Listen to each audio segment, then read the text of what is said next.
Welcome back, everybody. It's time now for What's Hot, where we talk about the stories that have everybody talking. We're joined by Klein from Boelter and Lincoln, plus Jeff Wagner is always back with us. We start with a Florida woman getting a new trial after she was sentenced to 20 years for firing a warning shot during a fight with her husband.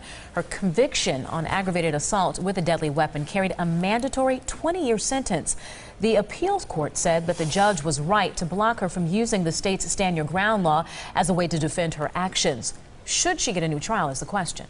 Well, I guess how do you prove... I wouldn't have charged her in the first place. Yeah, that was my question. How can you prove self-defense versus it being done in anger? So I guess I'm going to defer to you, Jeff. I'd like to understand this a little bit better. Is this one of the questions inherent in the Stand Your Ground law, that there's this huge gray area in the middle of it? Well, yeah, in this case, what ended up happening is that she went into the garage. Apparently, her husband was abusing her. Mm-hmm. She goes into the garage. She can't get out of the garage, so she grabs a gun, comes back inside, and fires a warning shot into the wall. So they said, well, technically, she wasn't defending herself, but who cares? I mean, This is a situation where you're victimizing the victim. Mm-hmm. Well, and if there's a proved history of domestic abuse, then at some point you have to start thinking, okay, it's going to happen again, so she needs to stand up and protect herself. So, yeah, I think I agree with you, Jeff. I don't know that she should have been charged in the first place, but it does feel very gray. Well, this case really didn't get any traction until the Trayvon Martin case with the Zimmerman trial, and it's because of that case that now we're hearing about this. Yeah, and I guess, look, I mean, I understand that you don't want people to be gun-toting vigilantes. You don't want people to behaving in an irresponsible fashion. But in this particular case, you have a woman who is clearly the subject of abuse.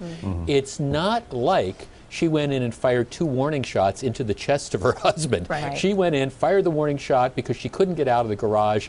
This is one, to me, just no harm, no foul. I agree. We shall see. All right, leave that one there. Coming up, Voice topic of the day. Again, we are joined by the lovely Ms. Klein and the always talented Jeff Wagner from News Radio 620 WTMJ. All right, several people have problems with people smoking while you're at a restaurant. Some places even ban smoking because of health concerns. But e-cigarettes seem to be the way around it for some people. They don't use tobacco, but they still blow those puffs of smoke. Should they be banned from restaurants? You know, I was in a restaurant down the street here on Capitol Drive the other day picking up lunch, and I saw a guy sitting at a table with this plume of smoke around his head, and my first thought was, oh, he's smoking. But no, it had that glowing blue tip. Well, it's called vaping, and it obviously doesn't have the odor or the toxins necessarily that traditional smoking does. Now, because so many restaurants and bars are no longer allowed to have people smoking inside, I don't necessarily see the problem of allowing e-cigarettes in there, especially if it means more income, more sales generated, because people are now, you know, they have their nicotine in their hands, and it's all about the habit.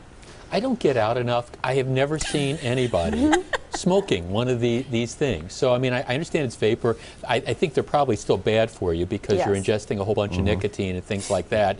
I've never seen one. I've never had anybody blowing this kind of smoke in my face. So I did a story on these, I want to say maybe 4 years ago, and I tried it. It made me sick. Really? I mean, you're basically inhaling straight nicotine. Yeah. Wow. They look like the play cigarettes you used to have when you were a kid. They were made out of the gum and you'd blow and it would smoke. They got a kick to them. A little bit more advanced. They're really popular too with the younger crowd, unfortunately, because they are kind of kitschy. They are kind of new technology too, and e-cigarette makers are doing a lot to attract the younger crowd by making them very social. So I would expect to see these pop up more so than they already are in bars and restaurants. But aren't you creeped out when you see somebody puff and smoke?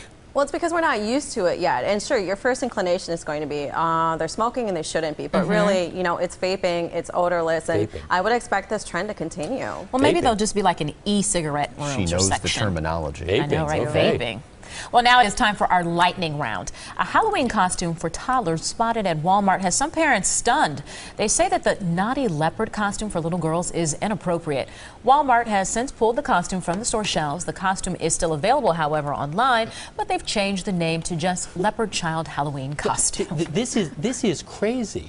Nobody is beefing about the outfit, which is just like a plain black tutu. It's the naughty leopard thing. This is not like the naughty nurse outfit that Katie wears on What? Halloween from time to Wow. time. This Jeff. is the naughty leopard. It's just they're objecting to the whole concept of the name. Right. What is in a name? There's nothing wrong with this costume. Yeah, I think, you know, it was 3 strikes and they're out on this one. I think they should have had their branding company or their naming company think about this and the implications of, you know, pitching this naughty product to a 3-year-old before it got printed. But there's nothing wrong with the costume. Right. But she's not even standing in a coyish kind of No. way or Right. anything. But I do think that there is that concern of, oh, mommy, I want a naughty leopard costume. It's just what too else do you young. want to be naughty with? I think the brands, you know, they're trying to sell their product. I get that, but you have to take a step back and view it from your target market's point of view. I don't the target market is the 3-year-old.